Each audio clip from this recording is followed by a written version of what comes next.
Hello செல்ல குட்டீஸ், நான் உங்கள் தோழி ஒலிசல் ராஜ். இன்றைக்கி ஒலிசலில் சூப்பரான வீடியோ தான் பார்க்க போகிறேன். என்னென்னு பார்த்தீங்கன்னா, இதை வந்து நீங்கள் கேப்சிகம் குடமிளகா பிரியாணின்னு வச்சுக்கலாம், இல்லை குடமிளகா ரைஸ், இல்லை கேப்சிகம் ரைஸ் எப்படி வேணால் நீங்கள் வச்சுக்கோங்க. இதுக்கு வந்து நான் வந்து இன்றைக்கி ஒரு 1.5 அழகாக அரிசி போடுறேன். சின்ன குக்கர் தான் எடுத்துருக்கேன். குக்கரில் வந்து எண்ணெய் ஊற்றிக்கோங்க. அதுக்கப்புறம் வந்து இதில் வந்து நான் பிரியாணி இலை, அப்புறம் வந்து ஏலக்காய், கிராம்பு, பட்டை, அந்த அன்னாசி பூ எல்லாம் போட்டிருக்கேன். நெக்ஸ்ட் வந்து பார்த்தீங்கன்னா, இது வந்து நான் ரொம்ப கம்மியான குவான்டிட்டியில் பண்ணுறதுனால ஒரு 2 மீடியம் சைஸ் வெங்காயத்தை பெருசாக கட் பண்ணி அப்படியே உள்ளே போட்டிருக்கேன். இதுக்கு வந்து பார்த்தீங்கன்னா இஞ்சி பூண்டு பேஸ்ட் தேவையில்லை. நல்லா பொடியாக நறுக்கினி பூண்டு மட்டும் தான் நம்ம யூஸ் பண்ணுறோம், இஞ்சியே தேவையில்லை. அதையும் போட்டு நல்லா வதக்குன்னு ஒரு உப்பையும் போட்டுருங்க. எப்போயுமே வெங்காயத்தோட உப்பு போட்டுருங்க, மறந்துடாதீங்க.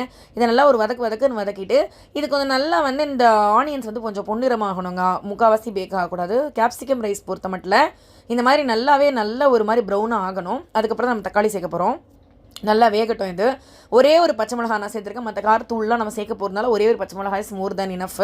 நீங்கள் என்ன குவான்டிட்டி எடுக்கிறீங்களோ அதுக்கேற்ற மாதிரி நீங்கள் பச்சை மிளகா ஆட் பண்ணிக்கோங்க. பச்சை மிளகா வந்து ஒரு காரத்துக்கு மட்டும் இல்லை, அது ஒரு டேஸ்ட் கொடுக்கும். நெக்ஸ்ட்டு தக்காளி போட போகிறோம். ஸோ இது வந்து நான் ஹாஃப் பேக்கில் இப்போ தக்காளி ஆட் பண்ணிவிட்டேன். 2 சேர்ந்து நல்லா வந்து வெந்து வரணுங்க.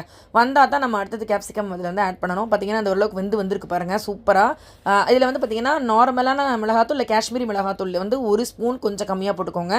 அதுக்கப்புறம் வந்து மல்லித்தூள் 1 ஸ்பூனு, அதுக்கப்புறம் கரம் மசாலா 1/2 ஸ்பூனு, அதுக்கப்புறம் வந்து பிரியாணி மசாலா, நான் வந்து சக்தியோட பிரியாணி மசாலா யூஸ் பண்ணியிருக்கேன், அது வந்து ஒரு 3/4 ஸ்பூன் போட்டு நல்லா கலக்குன்னு இந்த மசாலாவை போட்டு நான் கலக்கி விட்டுடுறேன். ஸோ இந்த நேரத்தில் வேணால் உப்பு பார்த்துக்கோங்க, வேணா போட்டுக்கோங்க. அப்புறம் நல்ல நீட்டு வாக்கில் நம்ம கேப்சிகம் வந்து அறுத்துட்டு நீங்கள் வந்து அதில் வேகலாம் வைக்க தேவை. ஏன்னா நம்ம 2 விசில் விட போகிறதுனால கேப்சிகம் வந்து அப்புறம் ரொம்ப குழஞ்சி போயிடும். அப்படியே இந்த ஸ்டேஜ்லேயே விட்டிங்கன்னா சும்மா சாப்பிடும்போது கடிக்கிறதுக்கு வேறு லெவலில் இருக்கும். நல்லா ஒரு பெரட்டு மட்டும் பெரட்டி விட்டுருங்க, ரொம்ப பெரட்டணும்னு கூட அவசியம் கிடையாது. இப்போ வந்து நான் வந்து 1 கிளாஸ் பெரிய கிளாஸில், இந்த கிளாஸில் பிரியாணி அரிசி எடுத்திருக்கேன். அதில் 1 கிளாஸ் தண்ணி ஊற்றி ஊற வச்சிருக்கேன் ஒரு 1/4 மணி நேரம். அதை அப்படியே எடுத்து நான் போட்டுக்கிறேன். க்ளீன் பண்ணி நம்ம ஊற வச்சுருது எப்பயும் போல் போட்டுட்டு நல்லா குக்கரில் வந்து விசில் வந்து வச்சுருங்க. அதாவது ஒரு 2 விசில்ன்றதே ஜாஸ்தியானது, அதுக்கு மேலே விட்டுறாதீங்க, சாப்பாடு குழஞ்சி போயிடும். ஏன்னா நம்ம கேப்சிகம் வேறு இதில் யூஸ் பண்ணியிருக்கோம்.